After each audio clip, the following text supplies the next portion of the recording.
Stenowalebabu welcomes you.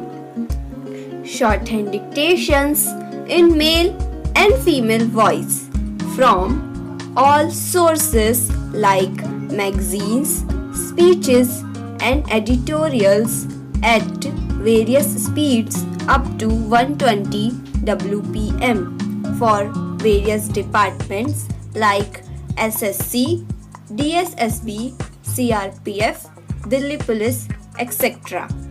Please like, share and subscribe the channel. Thank you.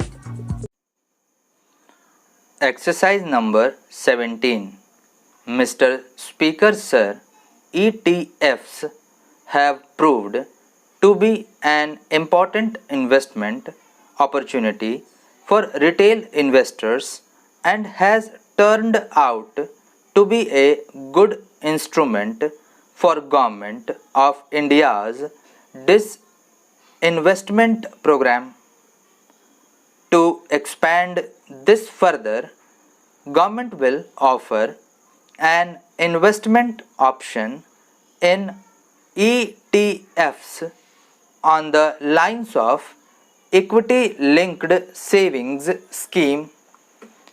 This would also encourage long-term investment in center public sector enterprises for bringing better public ownership of the PSUs and also bring greater commercial and market orientation of the listed PSUs.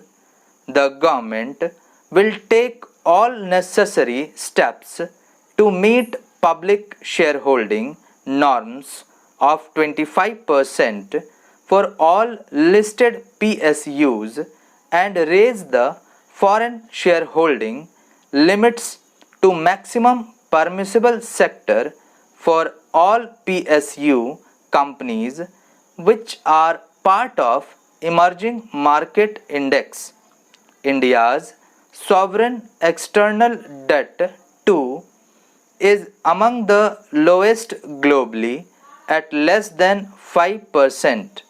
The government would start raising a part of its growth and gross borrowing program in external markets in external currencies.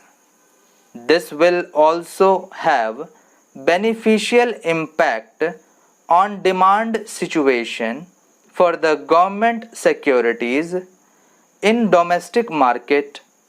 New series of coins of 1 rupee, 2 rupee, 5 rupees, 10 rupees and 20 rupees easily identifiable to the visually impaired were released by the Honorable Prime Minister. These new coins will be made available for public use shortly. In the first 50 years after independence, we emphasized on rights. Marking 75 years of our independence, we should place emphasis on our duty towards India without undermining rights. Thinkers all over the world have supported the argument that in performing one's duty, protection of one's rights is inherent. For the bright future of India, when again in 2022 we will remember our freedom fighters, we should dedicate ourselves to serve our nation. Mr. Speaker Sir, due to a large number of efforts taken by our government, the direct tax revenue has significantly increased over the past couple of years.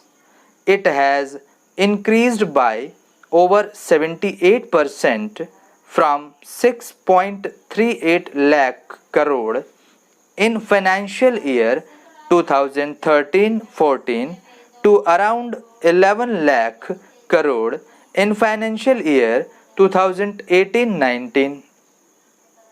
It is now growing at double-digit rate every year. Let me recall and reiterate this government's effort to alleviate the tax burden on small and medium income earners. Mr. Speaker, Sir, my tax proposals will aim to stimulate growth, incentivize affordable housing, and encourage start-ups by releasing entrepreneurial spirits. It will also be geared towards promoting digital economy.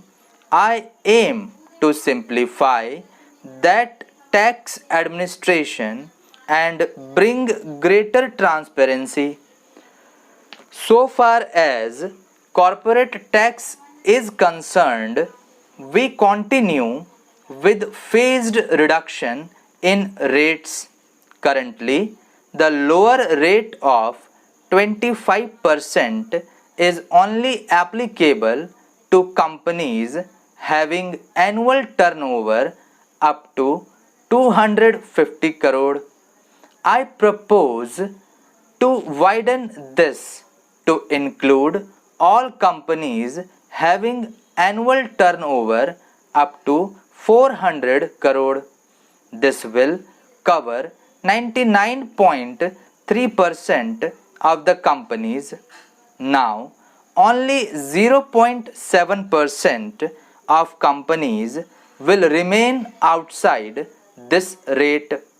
In order to boost economic growth and make in India, the government will launch a scheme to invite global companies through a transparent competitive bidding to set up mega manufacturing plants in sunrise and advanced technology areas such as semiconductor fabrication, lithium storage batteries, solar electric charging infrastructure, computer servers, laptops, etc., and provide them investment linked income tax exemptions under section 35AD of the Income Tax Act and other indirect tax benefits.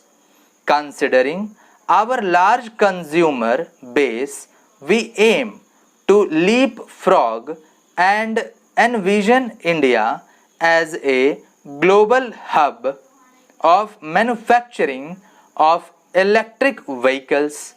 Inclusion of solar storage batteries and charging infrastructure in the above scheme will boost our efforts.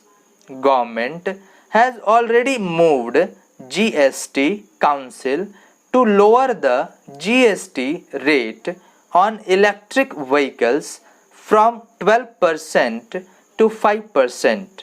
Also, to make electric vehicle affordable to consumers, our government will provide additional income tax deduction of 1.5 lakh on the interest paid on loans taken to purchase electric vehicles.